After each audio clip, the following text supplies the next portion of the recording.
Hello guys, स्वागत है आपका आपके अपने चैनल टारगेट सिलेक्शन में। सो कैसे हैं गाइस आप लोग। I hope you are all doing great and आप लोग भी वेल एंड हेल्दी होंगे। आपकी तैयारी भी काफ़ी अच्छी चल रही होगी। So guys, as you know we are solving one liner questions for UP triple S C PET exam. So बिना देरी करते हुए हम सीधे एग्ज़ाम को क्वेश्चन को ही देखते हैं गाइस। और क्योंकि टाइम बहुत कम बचा हुआ है, आप सबको पता है, और आप सब भी बहुत ही ज़ोरों शोरों से लगे हुए होंगे। सो वन लाइनर क्वेश्चन है और हम सिर्फ आंसर ही बताएंगे, आपको डिटेल में बिल्कुल बताने का नहीं बताएंगे। देखिए क्योंकि अब आप भी रिवीजन ही कर रहे हैं, हमें पता है कि हम जानते हैं ये रिवीजन का टाइम है, बहुत ज़्यादा डिटेल में पढ़ने का टाइम नहीं है। तो आप भी रिवीजन करने ही आते हैं तो रिवीजन ही करेंगे हम। सो गाइज आप जल्दी जल्दी आंसर देने की कोशिश करें। सो क्वेश्चन है, फर्स्ट क्वेश्चन इज हियर, सदैव शब्द की शब्द में संधि है। तो क्या गुण संधि है, दीर्घ संधि है, वृद्धि संधि है, फिर अयाधी संधि है। तो मुझे उम्मीद है आप लोगों ने आंसर दे दिया होगा, ये वृद्धि संधि है। सद प्लस एव, इसका अगर संधि विच्छेद करें तो सद प्लस एव, आपको पता है आ प्लस ए मिलकर ए डबल ए यानी कि बड़ा ए बन जाते हैं, तो ये होंगे वृद्धि संधि। सी बिल्कुल सही है, इसका आंसर आप देख पा रहे होंगे, सी इज करेक्ट है।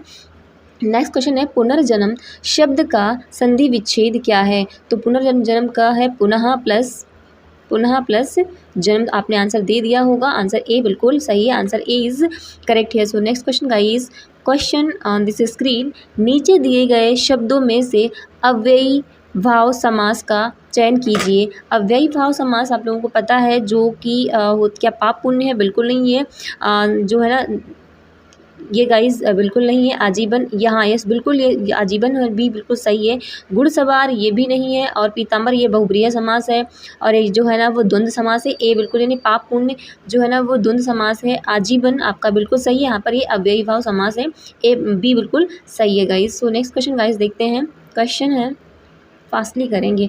अमी का तत्सम रूप क्या है। तत्सम मतलब जैसे कि तैसा, यानी कि जैसे संस्कृत में जैसा शब्द हो बिल्कुल वैसा ही बोला जाता हो तो वो होता है तत्सम।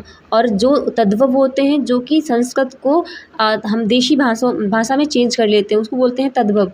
तो अमी जो है ना वो तद्भव है, और इसका पूछा गया तत्सम क्या है, तो तत्सम इसका जो होता है वो अमृत होता है। आंसर सी बिल्कुल सही है, आंसर सी इज करेक्ट है। So next question guys, Subaran शब्द है। तो सुबरन जो है वो एक तद्भव है, इसका जो तत्सम है वो सुवर्ण होता है। आंसर देखिए कहाँ पर है, तद्भव, आंसर ए बिल्कुल सही है, आंसर ए इज करेक्ट है। सुवर्ण का ए बिल्कुल सही है। नेक्स्ट क्वेश्चन गाइस, मानव मात्र को गीता के महात्म्य से परिचित होना अनिवार्य है।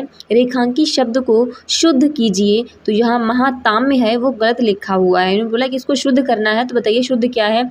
क्या महात्म्य है, महातम्य है, या फिर महात्म्य है, या फिर महातम्य। तो इसका जो आंसर है बी बिल्कुल सही है, इसको महातम्य कहते हैं, बी बिल्कुल सही है। सो नेक्स्ट क्वेश्चन गाइस, शुद्ध वर्तनी वाले शब्द का चयन कीजिए। अंत्याक्षरी, पूजनीय, तदोपरांत, कवियत्री। तो बताइए शुद्ध क्या है। तो आंसर अगर आपने ए दिया है तो आपने बिल्कुल सही दिया है। शुद्ध जो वर्तनी अगर अंत्याक्षरी तो देखा जाए तो ये बिल्कुल सही लिखा हुआ। पूजनीय नहीं होता है, पूजनीय होता है। तदोपरांत नहीं होता, तदुपरांत होता है। और कवियत्री नहीं होता है, कवित्री होता है। आंसर ए बिल्कुल सही है। सो नेक्स्ट क्वेश्चन है गाइज, अंक शब्द का अनेकार्थी शब्द नहीं है। तो अंक को संख्या कहते हैं, गोद कहते हैं, क्या पृथ्वी कहते हैं, नाटक का एक भाग। तो इसका जो इन्होंने बोला नहीं है, तो अंक को संख्या भी कहते हैं, गोद भी कहते हैं, नाटक का एक भाग भी कहते हैं। आंसर सी बिल्कुल नहीं है, आंसर सी इज करेक्ट है। सो नेक्स्ट क्वेश्चन गाइज देखते हैं, सी बिल्कुल आप देख पा रहे हैं, बिल्कुल सही है। बीजक किसकी रचना है। तो आपको पता है बीजक शब्द रमणीय कबीरदास जी की है, तो आंसर सी बिल्कुल सही है। आप आंसर जो है ना वो दे पा रहे हैं, मुझे पूरी उम्मीद है। सो गाइज नेक्स्ट क्वेश्चन है, महावीर प्रसाद द्विवेदी ने आदिकाल को क्या संज्ञा दी थी। तो उन्होंने आदिकाल को बीज पवन काल कहा था। आंसर डी बिल्कुल सही है, डी इज करेक्ट है। नेक्स्ट क्वेश्चन, संज्ञा का भेद नहीं है। तो संज्ञा का आपको पता है कि 3 भेद होते हैं, व्यक्तिवाचक, जातिवाचक और भाववाचक। तो इसका जो आंसर है वो सी बिल्कुल सही है। निजवाचक नहीं है, ये निजवाचक जो है ना वो सर्वनाम का भेद होता है। सी इज करेक्ट है, संज्ञा का भेद नहीं है निजवाचक। आंसर सी बिल्कुल सही है। अगर आप आंसर दे पा रहे हैं तो आप बिल्कुल सही दे रहे हैं।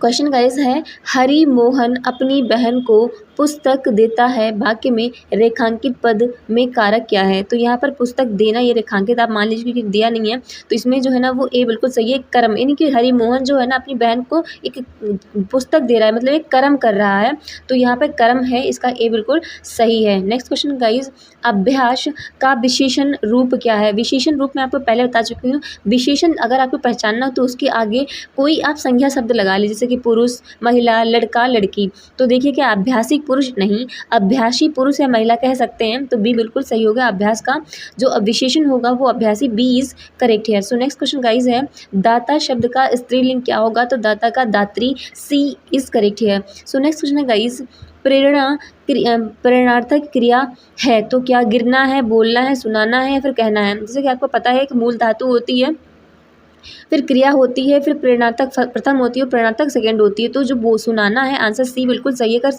इसकी मैं मूल धातु की बात करूँ तो वो हो जाएगी सुन, फिर हो जाएगी सुनना, दूसरी क्रिया सुनना, एंड जो प्रेरणार्थक प्रथम है ना उसको सुनाना कहेंगे, फिर जो उसकी सेकेंड प्रेरणार्थक होगी उसको कहेंगे सुनवाना। आंसर सी बिल्कुल सही इज करेक्ट है। नेक्स्ट क्वेश्चन गाइज है, पुस्तक पढ़ी जाती है में कौन सा वाच्य है। तो इसमें आंसर अगर आपने ए दिया है तो आपने बिल्कुल सही दिया है, कृत वाच्य है, यानी कि इसमें एक कर्म किया गया, कर्म नहीं बल्कि एक कर्ता, यानी कि कर्ता ने कुछ काम किया है, यानी पुस्तक पढ़ी, यानी पुस्तक पढ़ी है, ना कि पढ़वाई है, कोई कर्म नहीं करवाया है बल्कि खुद पढ़ी है उसने, तो उसने खुद कर्ता ने काम किया है, तो आंसर ए बिल्कुल सही है।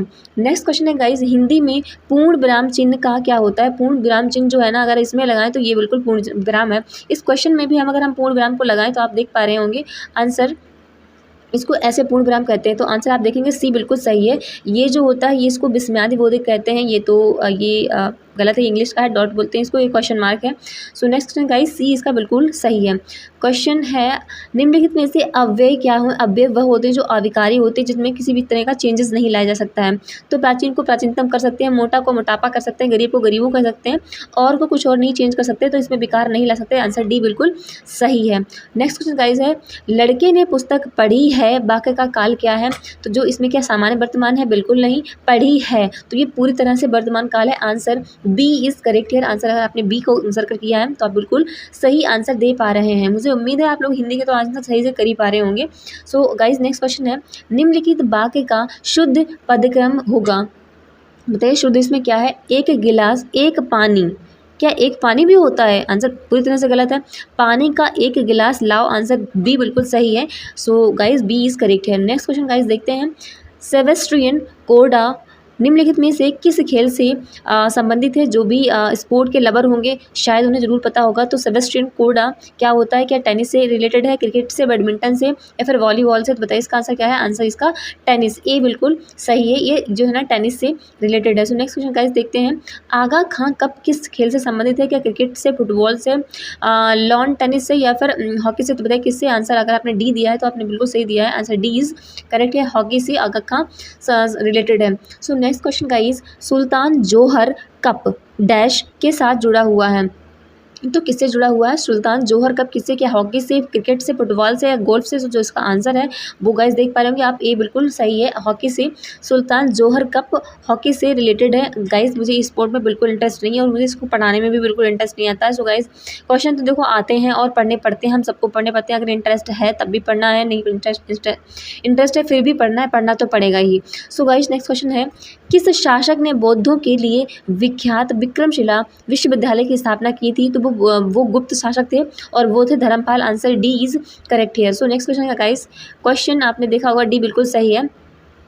अगला क्वेश्चन, गौतम बुद्ध ने अपना प्रथम उपदेश कहाँ दिया था। तो मैं आपको पहले बता चुकी, उपदेश उन्होंने मतलब सारा का सारा ज्ञान कहाँ दिया था। तो सारा मतलब सारनाथ में। आंसर सी बिल्कुल सही है, सी इज करेक्ट है। नेक्स्ट क्वेश्चन की तरफ मूव करते हैं। क्वेश्चन इज हियर, चित्तौड़गढ़ किस वंश की राजधानी थी। तो वो सिसोदिया वंश की थी। आंसर बी बिल्कुल सही है, आंसर बी इज करेक्ट है। नेक्स्ट क्वेश्चन गाइस, क्वेश्चन है, साहित्य के प्रख्यात समर्थक राजा भोज किस वंश से रिलेटेड है। तो वो परमार से हैं। तो देखिए परमार आंसर में कहाँ दिया गया हुआ, तो सी में परमार दिया गया है। आंसर सी इज करेक्ट है, C is correct. So next question की तरफ मूव करते हैं। क्वेश्चन को देखते हैं, क्वेश्चन ऑन दिस स्क्रीन।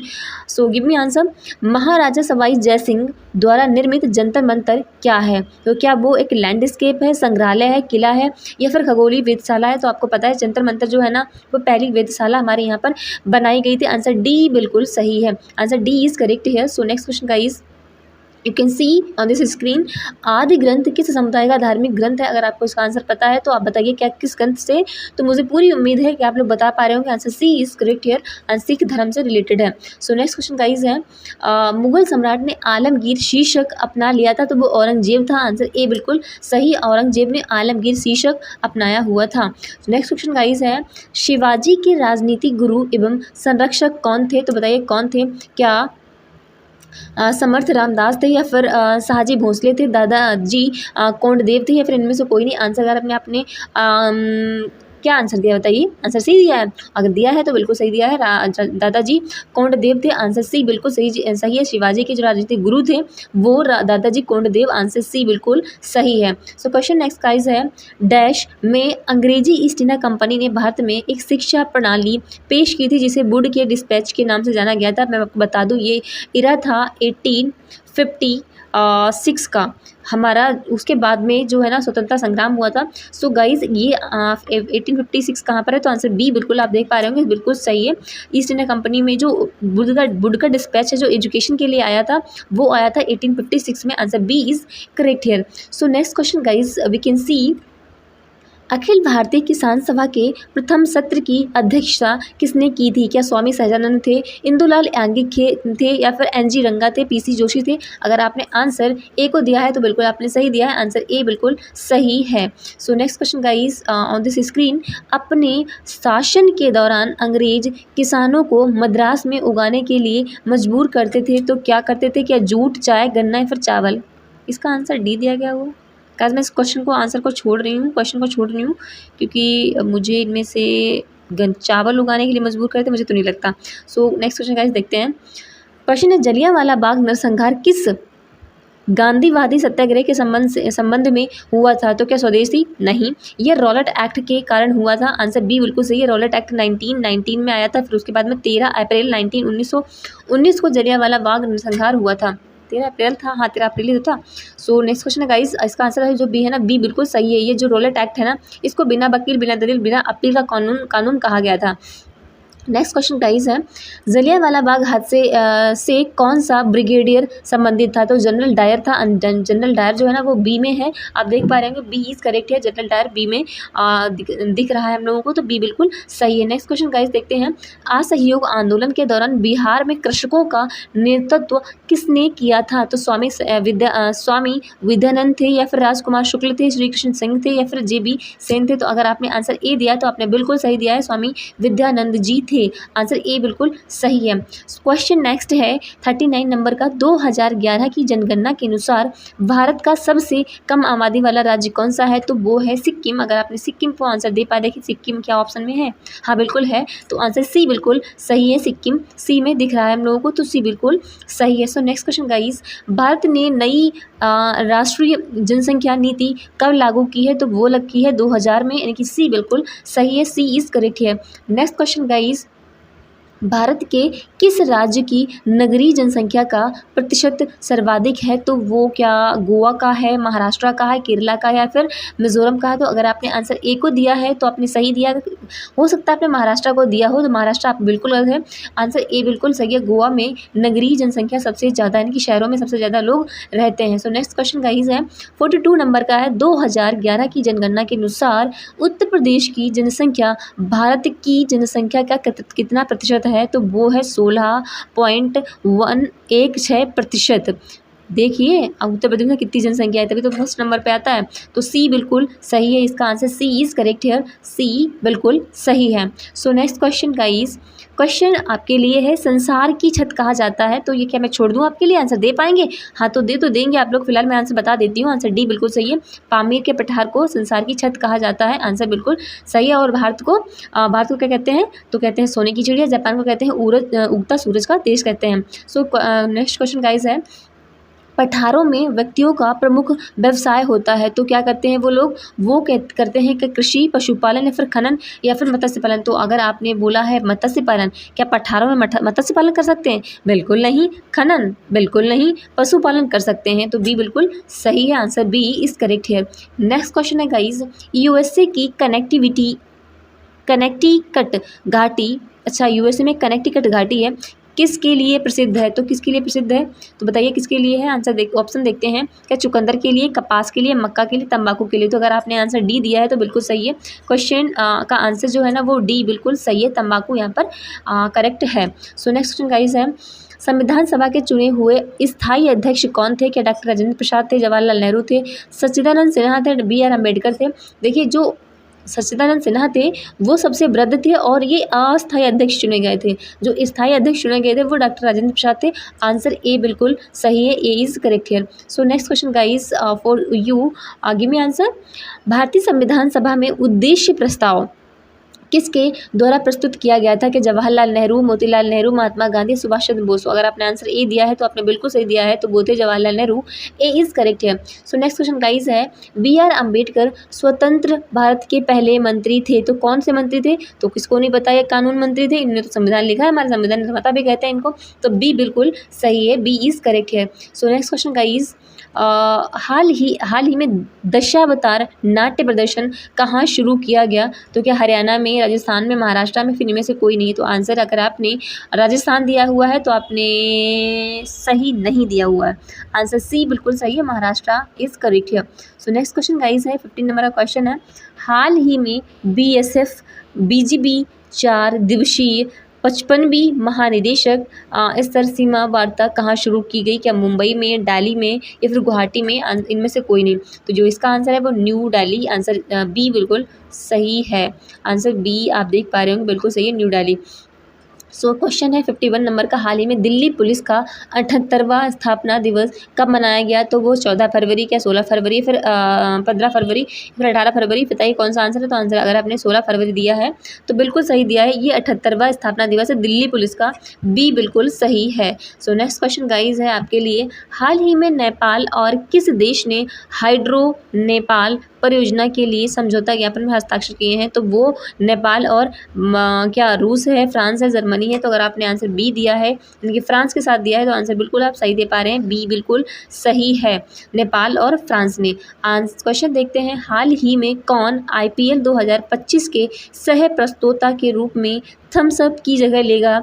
तो वो है कैंपा कोला। तो कैंपा कोला कहाँ पर है? क्या, हाँ सी इस करेक्ट है। देखो आईपीएल जो है ना उसके सह प्रस्तोता यानी कि प्रस्तुत करने के लिए एक थम्स अप, पहले थम्स अप हुआ करता था, अब कैंपा कोला उसका जो है ना वो एक लोगो बन गया है, तो सी बिल्कुल सही है। क्वेश्चन नेक्स्ट गाइस, हाल ही में किस आईआईटी ने स्वदेशी अंतरिक्ष चिप आईरिस बोलते हैं इसको, विकसित की है? तो किसने किस आईआईटी स्वदेशी अंतरिक्ष किस आईआईटी ने की है? तो क्या मद्रास ने, कानपुर ने या फिर आईआईटी दिल्ली ने? तो बताइए इसका आंसर जो है ना वो मद्रास ने किया है, आईआईटी मद्रास वाले बहुत ही फ्लुएंटली, बहुत ही एफिशिएंट काम करते हैं, तो बी ए इसका बिल्कुल सही है। सो नेक्स्ट क्वेश्चन गाइस है, क्वेश्चन, हाल ही में किसने imagine a world with more women in science अभियान शुरू किया गया है? क्या अभियान है? Imagine a world with more women in science, यानी कि जो विमेन है साइंस में बहुत ज़्यादा से ज़्यादा आए वर्ल्ड में, इनको इमेजिन किया जाए। तो क्या WHO ने, UNHRC ने या फिर यूनेस्को ने? तो आंसर अगर आपने यूनेस्को दिया है तो आपने बिल्कुल सही दिया है, आंसर सी बिल्कुल सही है। क्वेश्चन गाइज नेक्स्ट है, हाल ही में किस राज्य सरकार ने Swiss Indian chamber of commerce के साथ समझौता ज्ञापन पर हस्ताक्षर किए हैं? तो क्या हरियाणा में, कर्नाटक ने या फिर महाराष्ट्र ने? तो जिसका आंसर इनमें से कोई नहीं, आंसर बी बिल्कुल सही है, कर्नाटक ने जो है ना हस्ताक्षर किए हैं, किसके साथ में? तो Swiss Indian chambers of commerce के साथ एक समझौता ज्ञापन पर। सो next question guys, question on this screen for you, if you know answer of this question so please give me answer. So guys answer अगर आपको पता है तो आप कॉमेंट्स कर सकते हैं। सो हाल ही में कौन व्यापार को मजबूत करने के लिए इसको एफ्टा बोलते हैं। डैश से शुरू करेगा तो रूस, अमेरिका या भारत। तो आंसर अगर आपने सी दिया है तो आपने बिल्कुल सही दिया है, भारत हमारा ऐसा करने वाला है। सो नेक्स्ट क्वेश्चन है गाइज, हाल ही में चर्चा में रहा अनाईमुडी शोला राष्ट्रीय उद्यान किस राज्य में स्थित है? अनाईमुडी तो आप समझ ही गए होंगे केरला का है, और राष्ट्रीय उद्यान है तो फिर भाई केरला में ही होगा। देखो कहाँ पर है, हाँ केरला, बी बिल्कुल सही है, बी इज करेक्ट है, बी बिल्कुल सही है। क्वेश्चन है आपके लिए, हाल ही में किसने फॉरवर्ड फास्टर सस्टेनेबिलिटी अवार्ड 2025 जीता है? कौन सा अवार्ड है? Forward faster sustainability award 2025। क्या एनटीपीसी ने, बीपीसीएल ने, बांग्लादेश ने या फिर श्रीलंका ने? तो अगर आपने आंसर बी दिया है तो आपने बिल्कुल सही दिया है, बांग्लादेश ने ये अवार्ड जीता है। आंसर बी इज करेक्ट है। क्वेश्चन गाइस बहुत ही अच्छे लेवल के हैं, बिल्कुल इजी टू मॉडरेट हैं और क्वेश्चन इसी टाइप के आते हैं। आपको पता ही है कि अगर आपने पहले कभी एग्ज़ाम ये दिया है तो बिल्कुल आपको पता है होगा कि इसी तरह के एग्ज़ाम में क्वेश्चन आते हैं। सो और रिपीटेडली क्वेश्चन है, ऐसा नहीं है कि कोई मतलब बने हुए क्वेश्चन ही, कई बार सारे एग्जाम में लास्ट जो एग्ज़ाम होते हैं प्रीवियस में वनडे एग्जाम में, उनमें क्वेश्चन आए हुए होते हैं। सो गाइस क्वेश्चन है, हाल ही में हाफ मैराथन 57 मिनट से कम समय में पूरी करने वाले पहले व्यक्ति कौन बने हैं? तो जॉन रहम हैं, जैकब किप्लिमो हैं, योमिफ कैजल्चा हैं, अजीब अजीब नाम है, इनमें से कोई नहीं है। तो बताइए क्या नाम है? तो आंसर अगर आपने बी दिया है तो बिल्कुल सही दिया है, जैकब की प्लीमो is correct here. So next question guys है, क्वेश्चन आपके लिए है, हाल ही में कौन दक्षिणी चीन सागर में गहरे जल में अंतरिक्ष स्टेशन बनाएगा? तो दक्षिणी चीन सागर तो वही कब्जा करे पड़ा हुआ है चीन, तो चीन ही बनाएगा। आंसर ए बिल्कुल सही है, answer A is correct here. So next question guys है, जब प्रकाश एक माध्यम से दूसरे माध्यम में तिरछा प्रवेश करता है तो प्रकाश के संचरण की दिशा दूसरे माध्यम में बदल जाती है, इस प्रभाव को कहा जाता है, तो उसको अपवर्तन कहते हैं। मैं आपको बताती हूँ क्या है। एक गिलास, आप गिलास लीजिए, ठीक है, इसमें वाटर, यहाँ पे वाटर भर लीजिए और प्रकाश की किरण को छोड़ दीजिए। आप देखेंगे कि जो वो प्रकाश की लाइट है वो थोड़ी आपको तिरछी दिखाई देगी, मतलब अगर सीधी ना आकर के आप देखेंगे, सीधी आनी चाहिए थी, अगर ऐसे आनी चाहिए थी, लेकिन आपको थोड़ी तिरछी दिखाई देगी। वो क्यों? क्योंकि इसका जो है ना वो अपवर्तन प्रभाव इसको बोलते हैं, ठीक है, ये अपवर्तन का प्रभाव होता है। परावर्तन क्या होता है? परावर्तन, मान लिया एक स्लैटर है और यहाँ पर प्रकाश पड़ेगा तो वो जो है ना वो रिफ्लेक्ट जस्ट ऑपोजिट इसका हो जाएगा, यानी कि 90 डिग्री का एंगल बनाते हुए, इसको बोलते हैं परावर्तन हो गया, ठीक है। सो प्रकीर्णन क्या होता है? स्कैटरिंग, यानी कि लाइट पड़ी और बहुत ही तितर बितर हो गई, स्कैटर हो गई। जैसे सन की एनर्जी है ना, वो आप सुबह में देखेंगे तो वो स्कैटर हो जाती है, इनकी सूरज जो है ना लाल दिखाई देता है, क्योंकि वो जो उसकी लाइट होती है वो स्कैटर हो गई होती है, इनकी प्रकीर्ण हो गई होती है। तो आंसर जो अभी हमारा क्वेश्चन है, इन्होंने बोला है कि एक माध्यम से दूसरे माध्यम में जाने पर से, यानी कि हवा से जब पानी में लाइट गई तो वो तिरछी दिखाई देगी। क्यों दिखाई देगी? क्योंकि उसका अपवर्तन हो जाता है। आंसर ए बिल्कुल सही है। सो नेक्स्ट क्वेश्चन गाइस देखते हैं। क्वेश्चन है, निम्नलिखित में से कौन से रंग के लिए प्रकाश का प्रकीर्ण न्यूनतम होता है? यानी कि प्रकाश बहुत ही कम स्कैटर होता है। मैंने अभी आपको बताया कि जो लाल रंग है वो स्कैटर हो जाता है। आप सुबह में देखेंगे सन निकलता है तो वो स्कैटरिंग दिखाई देता है, यानी कि उसको वो प्रकीर्ण हो जाता है। आपने विबग्योर तो सुना हो ना, विबग्योर,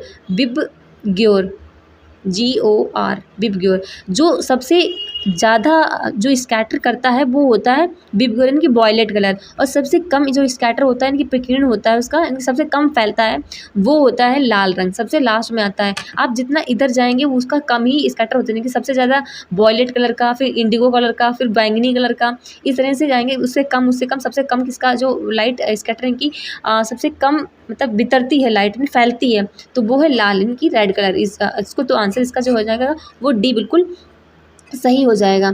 सो क्वेश्चन है नेक्स्ट गाइज, हीरे का पूर्ण अपवर्तन सूचकांक है। अपवर्तन अभी आपने देखा ना कि एक माध्यम से दूसरे माध्यम पे जाने पर लाइट जो है ना अपवर्तन हो जाती है, यानी कि अपना माध्यम चेंज कर लेती है। तो अब इन्हें पूछा हीरे का पूर्ण अपवर्तन सूचकांक क्या है? तो आंसर जो है ना वो सी बिल्कुल सही है, 2.42, आंसर सी इज करेक्ट है। क्वेश्चन है गाइस, सूर्य का प्रकाश पृथ्वी पर किस प्रक्रिया से पहुंचता है? तो वो जो है ना वो विकिरण, यानी कि रेडिएशन आती हैं, विकिरण के माध्यम से आता है। यहाँ पर चालन नहीं होता, संवहन नहीं, संवहन वह होता है जब गर्म, मान लिया आप जब संवहन क्या होता है मैं आपको बताती हूँ। जब खाना बनाते हैं और आपकी सब्जी बने, जब आप सब्जी को देखते हैं बीच बीच में, तो आप प्लेट उठाते हैं सब्जी की, जब प्लेट उठाते हैं तो उसमें से भाप, गरम गरम भाप जो उसको बोलते हैं ना स्ट्रीम, जो उठती है ना जो गर्म भाप का ऊपर के लिए उठना, यानी गर्म हवा का ऊपर के लिए उठना, उसको बोलते हैं संवहन। तो उसको वो संवहन होता है। विकिरण क्या होता है कि जो सन की एनर्जी इंडिया तक मतलब पृथ्वी तक आती है, उसको बोलते हैं विकिरण, तो रेडिएशन, ठीक है। और विसरण क्या होता है, जो फैलाव हो जाता है। तो आंसर अभी पूछा क्या गया है, तो वो है हमारा सी, बिल्कुल सही है। गाइस मैं कुछ साइंस के क्वेश्चन है इनको डिटेल में समझा रही हूँ, क्योंकि ताकि आपको समझ आ जाए और आपको याद भी रहे। हो सकता है आप लोगों को साइंस लोगों को कम समझ आती है, इसलिए मैं समझाने की कोशिश कर रही हूँ। सो इसका आंसर सी बिल्कुल सही है। क्वेश्चन नेक्स्ट गाइस है, ट्रैफिक सिग्नल में लाल प्रकाश का उपयोग होता है, क्यों? क्योंकि जो लाल रंग होता है वो स्कैटरिंग की प्रकीर्णन कम करता है, उसकी लाइट एकदम फोकस जो है ना वो डायरेक्ट सीधे लगता है, वो ज़्यादा छितर मतलब बितरता नहीं है। अगर बितर जाए ना तो लोग मतलब चकाचौंध हो जाएंगे, उनको समझ नहीं आएगा। तो इसलिए लाल प्रकाश का यूज़ करते हैं। तो देखते हैं कहाँ पर इसका है, कि इसका जो है ना रक्त का रंग, अरे नहीं, जानवर बिल्कुल नहीं। लाल रंग में न्यूनतम विक्षेपण, यानी कि बहुत ही कम स्कैटर, बहुत ही फैलता कम है, डायरेक्ट फोकस पड़ता है उसका। तो आंसर सी बिल्कुल सही है। नेक्स्ट क्वेश्चन गाइज, इसमें से किसको ईंधन शेल कहा जाता है? तो ईंधन शेल का कार्बन को, नाइट्रोजन को, पोटेशियम को, या फिर आणविक शेल को? तो यहाँ पर जो आंसर डी अगर आपने दिया है तो आंसर बिल्कुल सही दिया है। आणविक ऑक्सीजन को ईंधन शेल कहा जाता है। नेक्स्ट क्वेश्चन गाइज है, निम्न में से किसे जीवाश्म ईंधन के रूप में नहीं माना जाता है? तो जलाऊ लकड़ी जीवाश्म ईंधन इसी को नहीं मानते, आंसर यही सही है। प्राकृतिक गैस जीवाश्म ईंधन है, पेट्रोलियम जीवाश्म ईंधन है, कोयला जीवाश्म ईंधन है, जलाऊ लकड़ी जो है ना वो जीवाश्म ईंधन नहीं है। आंसर ए बिल्कुल सही है। सो नेक्स्ट क्वेश्चन गाइज है, निम्नलिखित में से किसे तरल सोना कहा जाता है? तो पेट्रोल को तरल सोना कहा जाता है, बिल्कुल सही बात है। पेट्रोल इतना महंगा है जो कि एकदम सोना ही है, गोल्ड ही है। तो इसको आंसर देखिए सी बिल्कुल सही है, पेट्रोल को तरल सोना कहा जाता है, सी इज करेक्ट है। नेक्स्ट गाइज है क्वेश्चन, टमाटर में कौन सा विटामिन होता है? तो विटामिन सी टमाटर में होता है, विटामिन सी इज यानी कि सी ऑप्शन बी है, तो सी बिल्कुल सही है यहाँ पर। क्वेश्चन है आपके लिए, कौन सा प्राथमिक पोषक तत्व होता है, यानी कि प्राइमरी जो पोषक होता है, प्राइमरी कंपोजिट होता है, तो वो क्या सल्फर है, कोबाल्ट है, सोडियम है, पोटेशियम? तो जो इसका आंसर आपने डी दिया है तो आपने बिल्कुल सही दिया, पोटेशियम जो है ना प्राइमरी पोषक होता है, डी इज करेक्ट है। नेक्स्ट क्वेश्चन गाइज है, पोषक तत्वों की आवश्यकता का मानक क्या है? तो निकोलस है, आर्गन है, पाकर है, ऑनन या फिर स्टाउट है? तो आंसर डी इज करेक्ट है, डी बिल्कुल सही है। नेक्स्ट क्वेश्चन गाइज है, क्यों बुखार किस जीवाणु के कारण होता है? तो ये होता है कॉक्सियला बेनेंटी, आंसर सी बिल्कुल सही है, कॉक्सियला बेनेंटी, आंसर सी इज करेक्ट है। यहाँ पर ऑप्शन को थोड़ा ऊपर नीचे कर दिया गया है, आंसर सी बिल्कुल सही है। जो रोजेशिया एक बीमारी होती है, ये स्किन में होती है, मतलब त्वचा में होती है रोजेशिया, जो मानव शरीर के किस भाग को प्रभावित करती है? तो त्वचा को, मैंने आपको बता दिया, आंसर सी बिल्कुल सही है, स्किन को प्रभावित करती है, सी इज करेक्ट है। नेक्स्ट क्वेश्चन गाइज है, निम्नलिखित में से कौन से विटामिन की कमी से रतौंधी होता है? तो बताइए कौन सी इनकी कमी से रतौंधी होता है? इसमें पूर्ण दृष्टिहीनता भी हो जाती है। तो आंसर जो है ना इसका बिल्कुल, आपने अगर बी दिया है तो आपने बिल्कुल सही दिया, विटामिन ए की कमी से जो है ना विटामिन ए की कमी से आपको रतौंधी आने लगती है। सो क्वेश्चन नेक्स्ट गाइज है, किस विटामिन की कमी के कारण इंसानों में रक्त अल्पता की कमी हो जाती है, कि एनीमिया हो जाता है? तो विटामिन B12, बी बिल्कुल सही है, विटामिन B12 जो कि मल्टीविटामिन मतलब विटामिन बी कॉम्प्लेक्स होता है। सो नेक्स्ट क्वेश्चन गाइज है, जीव विज्ञान के पिता को क्या कहते हैं? तो वो हैं थियोफ्रेटस, नहीं सॉरी क्या बोल रही हूँ, अरस्तु हैं। जीव विज्ञान के पिता को अरस्तु कहा गया है, आंसर ए बिल्कुल सही है, ए इज करेक्ट है। क्वेश्चन है आपके लिए, प्रत्येक वर्ष विश्व जल दिवस मनाया जाता है, तो वो 22 मार्च को मनाया जाता है, सी अगर आपने आंसर दिया है तो बिल्कुल सही दिया है। देखिए कई सारे 22 दिए गए हैं, 22 मई है, 22 अप्रैल है, 23 सितंबर है, तो इसमें कन्फ्यूज हो सकते हैं, तो आप याद रखिएगा प्रत्येक जो विश्व जल दिवस है ना वो 22 मार्च को मनाया जाता है, आंसर सी बिल्कुल सही है। नेक्स्ट क्वेश्चन गाइस आपके लिए, भारत में वन नीति 1952 का संशोधन कब किया गया, यानी कि वन नीति 1952 आई, तो उसमें कब संशोधन किया गया दोबारा? क्या 1960 में, 1970 में, फिर 1980 में, फिर 1988 में? तो आंसर अगर हमने डी दिया है तो आंसर बिल्कुल सही दिया है, 1988 में इसमें अमेंडमेंट किया गया। नेक्स्ट क्वेश्चन गाइस है, ओजोन छिद्र से क्या तात्पर्य है? ओजोन छिद्र, आप बताइए ओजोन लेयर किस में है? तो समताप मंडल में है, तो यहाँ पर ओजोन परत में छेद नहीं। क्षोभ मंडल में ओजोन परत आई कहाँ से? तो ये तो गलत कर ही सकते हैं आप, क्षोभ मंडल, फिर इन्होंने डी देखिए, आप एलिमिनेशन मेथड से भी इसको सही कर सकते थे। क्षोभ मंडल में ओजोन, अरे क्षोभ मंडल में ओजोन लेयर है ही नहीं, तो आंसर कहाँ से सही होगा इसका?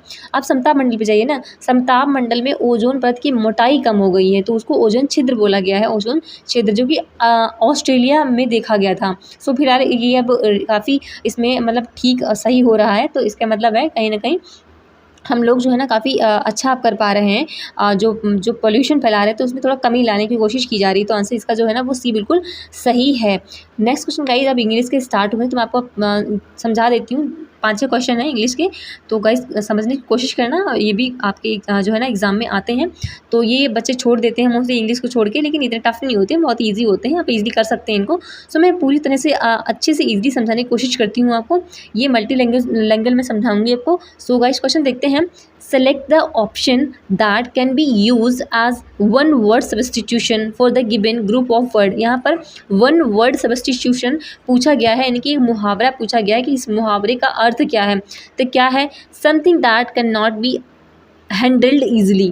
आप इसका मतलब समझिए। Something that can not be handled easily मतलब कुछ ऐसा है जो आप ईजिली उसको हैंडल नहीं कर पा रहे हैं। तो मैं आपको बताती हूँ एग्जाम्पल के साथ में क्या होता है। जैसे कि इसका आंसर पर मैं आपको बता देती हूँ, अनवेल्दी है। आंसर सी बिल्कुल सही है। तो अगर जो समझना चाहते हैं वो समझ लें, वरना आप आगे वीडियो बढ़ा दें तो आप इस लेक्चर को आगे बढ़ा कर देख सकते हैं। तो फिर मैं समझा देती हूँ, आप ऐसे समझिए। Something that can not be handled easily. जैसे कि आप कभी मार्केट गए और आपके पास एक थैला है, आपने काफ़ी सारा सामान ले लिया, उसमें भर दिया है सामान। अब वो थैला आपसे हैंडल मतलब इतना बोझिल हो गया, इतना भारी हो गया, आपसे उठ नहीं रहा है। मतलब आप जो है ना वो उसको हैंडल नहीं कर पा रहे हैं। तो क्या बोलेंगे? ये जो थैला है ना वो एक शब्द में क्या बोलेंगे? ये अनवेल्दी हो गया है हमारे लिए। अनवेल्दी यानी कि ये हमसे अब हैंडल नहीं हो पा रहा है, यानी कि बहुत ही बोझिल हो रहा है। तो सी बिल्कुल सही है। Answer C is correct here. So next question guys देखते हैं। क्वेश्चन है, आप देख पा रहे होंगे, इसका सी बिल्कुल सही था। क्वेश्चन है, इन्होंने पूछा इनकरेक्टली स्पेल्ड वर्ड है। यहाँ पे कोई स्पेलिंग है जो मतलब इनकरेक्ट है, स्पेलिंग सही नहीं लिखी हुई है। तो रेसिस्ट बिल्कुल सही लिखा है, ये बिटरे यही गलत है। सो रिवर्स बिल्कुल सही है, स्पेसिफिक बिल्कुल सही है। आंसर जो है ना विट्रे, ये गलत लिखा हुआ, ये होता है बैटरे, BETRA बाई। सो आंसर बी बिल्कुल सही है। बैटरे मीन्स होता है, आप देख पा रहे होंगे यहाँ पर धोखा देना, यानी कि जैसे कि आप ज़िंदगी में आप इसको यूज़ करेंगे। यानी देखिए ऐसे शब्दों को ना आप बार बार ज़िंदगी में यूज़ करें अपने। बैटरे मतलब आपने हमें धोखा दिया, यू बैटरे विद मी। सो आपने मेरे साथ धोखा किया है, तो बैटरे। तो आंसर बी बिल्कुल आपने देखा होगा बिल्कुल सही है। सो नेक्स्ट क्वेश्चन गाइज है, क्वेश्चन है select the most appropriate option to fill in the blank. जो यहाँ पर ब्लैंक है उसमें अप्रोप्रिएट वर्ड क्या आ सकता है, तो बताइए। यहाँ पर देखिए, आप पढ़िए। Everyone dash laughter when he appeared in the room. इसका समझने की कोशिश करिए। एवरीवन सभी लोग, लाफ्टर हंसने लगे, वैन जब ही अपीयर्ड इन द रूम, यानी कि जैसे ही वो मतलब उन्हें रूम में देखा तो कैसे हंसे होंगे, यानी कि बहुत ही क्या वर्स्ट आउट, वर्स्ट इनटू या फिर वर्स्ट इन। तो इसका जो है ना वर्स्ट इनटू मतलब होता है बहुत ठहाके से हंसना, यानी कि बहुत ज़ोर से हंसना, ठहाकेदार हंसना। तो इसमें होगा एवरीवन वर्स्ट इनटू लाफ्टर, यानी कि लोग बहुत सबके सब जो है ना बहुत तेज़ हंसने लगे जैसे ही उन्होंने रूम में उन्हें देखा। ठीक है, तो इसका आंसर जो है वो सी बिल्कुल सही हो जाएगा। सी इज़ करेक्ट है। सो नेक्स्ट क्वेश्चन गाइस है, क्वेश्चन आपके लिए select the most appropriate meaning of the given items. Items का मीनिंग बताइए। इन्स एंड आउट, तो इन्स एंड आउट का मतलब क्या है, तो बताइए। तो इसका मतलब है कंप्लीट फैक्ट। आंसर ए बिल्कुल सही है, completely fact, ins and out. अगर मैं आपसे कहूँ जो आज के लेक्चर में बिल्कुल मैंने इन्स एंड आउट कर दिया है, कि पूरा कंप्लीट फैक्ट जो है ना आपको डिलीवर कर दिया है। I delivered ins and out all fact. तो इसका मतलब है कंप्लीट फैक्ट मैंने आपको डिलीवर कर दिया है। सो आंसर ए बिल्कुल सही है यहाँ पर। सो क्वेश्चन गाइस है आपके लिए next, select the most appropriate synonyms of the given words. Layout का सिनोनिम्स क्या है? सिनोनिम्स बताइए। सिनोनिम्स मतलब होता है इसका सिमिलर क्या है, इसको हिंदी में क्या कहते हैं? समानार्थी। हाँ, समानार्थी। लेआउट का समानार्थी क्या है? तो इसका लेआउट मतलब होता है किसी चीज़ को, जैसे क्या होता है शादी वगैरह में कहते हैं कि चीज़ें लेआउट हो गई हैं ना, मतलब जब दुल्हन जाती ना पार्लर में, तो जो पार्लर वाली लेडी होती है वो आप पार्लर जो दुल्हन तैयार होती है उससे कहती है आप सारी चीज़ों में लेआउट है, मतलब सारा चीज़ लेआउट करके लेके आई हैं, मतलब सारा अरेंजमेंट करके लेके आई हैं आप। तो ये बिल्कुल सही है। मोस्टली ये पार्लर में यूज़ होता है और जगह पे यूज़ हो जाता है कि आप लेआउट है मतलब पूरा अरेंजमेंट है आपके पास। तो ए बिल्कुल सही, इसका मतलब होता है arrangement. A is correct here. So next question guys है, क्वेश्चन इज़ हियर 97 नंबर का। You can give me answer.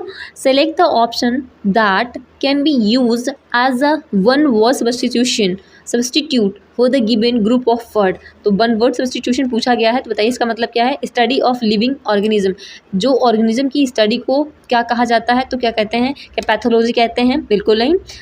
साइसियोलॉजी कहते हैं, बिल्कुल नहीं। जियोलॉजी कहते हैं, अरे नहीं, बायोलॉजी कहते हैं। लिविंग ऑर्गेनिज्म की अगर स्टडी की जाती है तो उसको बायोलॉजी कहते हैं। इनकी study of living organism is mean biology. So next question guys है डी, इसका बिल्कुल सही है। सो क्वेश्चन है 98 नंबर का, select the most appropriate synonyms of the given word. यहाँ फिर सिनोनिम्स पूछा गया है। क्योस, क्योस मतलब होता है, जैसे कि मैं आपको समझाऊँ, कुछ लोग जो है ना बड़ा क्योस होते हैं, मतलब इतने होते हैं कि हमारी ज़िंदगी में, मतलब कहते हैं नहीं, चीज़ों को बड़ा क्योस। अभी ऐसे समझिए, आपके कोई रूम में आए और कहे बड़ा हमें क्योस फील हो रहा है, मतलब चीज़ें ना बड़ा अस्त व्यस्त हैं। आपने अगर सही से चीज़ें नहीं रखी हुई हैं, सही से अरेंज नहीं की हुई हैं, तो बड़ा अस्त व्यस्त है, मतलब बड़ी अराजकता आपने फैला रखी है। इसको बोलेंगे हम, मतलब सही से नहीं रखा हुआ है आपने। या फिर क्योस किसी पर्सन के लिए बोलते हैं, बहुत ही क्योस है, मतलब बहुत ही रूडली है, बहुत ही अराजक है, बहुत जल्दी भड़काऊ हो जाता है। तो क्योस मतलब होता है बहुत ही, मतलब नेगेटिव है। तो आप सिस्टम हाँ, इसको सिस्टम कहेंगे नहीं। काम मतलब होता है शांत है, क्विट मतलब शांत होता है। इसका हो जाएगा टर्मोइल, यानी कि बहुत ही टर्मोइल है, बहुत ही अराजक है। आंसर डी बिल्कुल सही है, आंसर डी इज करेक्ट है। सो गाइज नेक्स्ट क्वेश्चन आप देखेंगे 99 नंबर का है, select the most appropriate antonyms of the given words. तो एंटोनिम बताइए अब्स्ट्रैक्ट का। अब्स्ट्रैक्ट का एंटोनिम, एंटोनिम मतलब होता है इसका, जो आपको शब्द दिया गया है उसका ऑपोजिट क्या होगा वो बताइए। एंटोनिम मतलब होता है विरोधाभास, जो भी है, मतलब उसका उल्टा शब्द बताइए। जैसे कि अगर सच है तो झूठ का बताइए, तो झूठ होता है, सच का झूठ, इस तरह से हिंदी में बता रही हूँ आपको। तो अब्स्ट्रैक्ट का जो है ना एंटोनिम पूछा गया है, तो बताइए। देखो अब्स्ट्रैक्ट मतलब होता है कोई चीज़, जैसे मैं आपको बताऊँ, आपसे कोई आपको स्टोरी सुना रहा है, तो वो एक इमेजिनेशन वाली स्टोरी है, अब्स्ट्रैक्ट है, मतलब रियल नहीं है, वो एक अब्स्ट्रैक्ट है। जैसे कि आप कहते हैं ना कि परियां होती हैं, ये कहानी बच्चों को सुनाते हैं, तो वो एक अब्स्ट्रैक्ट स्टोरी है, वो एक भाव है, ऐसा होता है लेकिन ऐसा रियल में होता है, ऐसा कुछ किसी को पता नहीं है। वो एक अमूर्त है, चीज़ें अनटचेबल, उनको टच नहीं कर सकते। तो इसका उल्टा क्या होगा, जो चीज़ टच की जा सके, मतलब जो रियल हो, कॉन्क्रीट हो। कॉन्क्रीट मतलब एकदम ठोस हो, यानी कि सी बिल्कुल सही है। अगर मैं आपसे इस लेक्चर की बात करूं तो मैं कह सकती हूँ, I am giving you concrete all questions answer. So answer C बिल्कुल सही है, यानी कॉन्क्रीट मैं आपको हर क्वेश्चन के आंसर जो है ना वो दे रही हूँ। सो सी बिल्कुल सही है। आप यहाँ पे 99 नंबर क्वेश्चन है, लास्ट क्वेश्चन हमारे पास बचा है 100। सो क्वेश्चन देखते हैं गाइस क्या है, select the most appropriate meaning of the given items. Items का मतलब पूछा गया see the light of day. अब इसका मतलब समझिए, देखिए see the light of day यानी कि दिन की लाइट में देखा जा सकता है। तो दिन की लाइट में क्या देखा जा सकता है, जो चीज़ दिखने वाली होगी, मतलब जो सबको दिखती होगी, जो पब्लिकली होगी, जो सब चीज़ सबको दिखेगी ना दिन की लाइट में, दिन की लाइट में जो दिख रही है वो सबको पब्लिकली होगी ना। तो यहाँ पर देखिए, हैव अ लॉन्ग लाइफ, नहीं भाई। वर्क ड्यूरिंग डे टाइम, नहीं भाई। फील वेरी हॉट, बिल्कुल नहीं। बिकम पब्लिकली नोन, जिसको हर कोई जानता हो, इनकी बिकम पब्लिकली नोन, यानी पब्लिकली नोन हो गया हो, तो वो होता है सी द लाइट, इनकी वो दिन में भी दिखेगा ना, जो बिकम, जो कि एकदम पब्लिकली लाइट नोन हो गया है तो दिन में भी दिखेगा। तो आंसर डी बिल्कुल सही है, डी इज़ करेक्ट है। So guys this is all, शायद हाँ क्वेश्चन है भी और हैं, देखते हैं कौन कौन कितने हैं। Select the most appropriate option can substitute the underline word in the given sentence. इसमें अंडरलाइन जो सेंटेंस दिया गया इसका मतलब बताना है कि सही क्या है। द डोर वाज अजर and jenny observed in. The door was अजर एंड जेनी ऑब्जर्व वॉज, यानी कि जो दरवाज़ा से अजर और जेनी ने ऑब्जर्व किया, मतलब प्रशिक्षण किया, ऑब्जर्व किया। क्या दरवाजे से ऑब्जर्व किया जाता है, नहीं। अगर आप किसी के दरवाजे से, अजर और जेनी दो लोग हैं, उन्होंने ऑब्जर्व किया है, ऑब्जर्व नहीं बल्कि उन्होंने झांका होगा, और झांकने को इंग्लिश में कहते हैं क्या, पीप्ड। हाँ बिल्कुल, ए बिल्कुल सही है, यानी कि उन्होंने झांका होगा, यानी कि अजर और जेनी ने डोर से झांका, यानी कि पीप्ड किया, यानी कि द डोर वॉज अजर एंड जेनी पीप्ड इन, उन्होंने झांका। ए बिल्कुल बिल्कुल सही है। यहाँ पर डैज नहीं है, स्टार्ड नहीं है, ड्राइव्ड नहीं है, तो इसका आंसर बिल्कुल ए अगर आपने दिया है तो बिल्कुल आपने सही दिया है। So guys I think this is last question, yes this is last question today's lecture. So all questions is very important and easy to moderate question है। आप बिल्कुल नहीं कह सकते कि बहुत टफ है, बहुत ईजी है, और क्वेश्चन ऐसे ही आने वाले हैं आपके एग्ज़ाम में। तो आप अपनी तैयारी को अच्छा, एकदम अच्छा लेवल का रखें, और जो भी आपका स्कोर हो वो हमें कमेंट्स में ज़रूर बताएं गाइज़। और आपकी क्लास हमारी कैसी लगी वो भी बता दिया करें। आप जितने लाइक्स करेंगे हम समझ जाएंगे कि हमारी क्लास आपको अच्छी लग रही है। अरे गाइज़, हमारी अगर आपको क्लास अच्छी लगती है तो आपका अगर खुद का बेनिफिट हो रहा है तो दूसरों का भी बेनिफिट कराइए, अपने दोस्तों को जो भी स्टडी में लगे हुए हैं और जिनको यूपी प्लस पैट का एग्ज़ाम देना है तो उनको भी शेयर करें guys. So guys, thank you for attending this lecture. Thank you हमारी पूरी टीम की तरफ से। ऑल द बेस्ट आपके लिए, आपके एग्ज़ाम के लिए। So guys, thank you.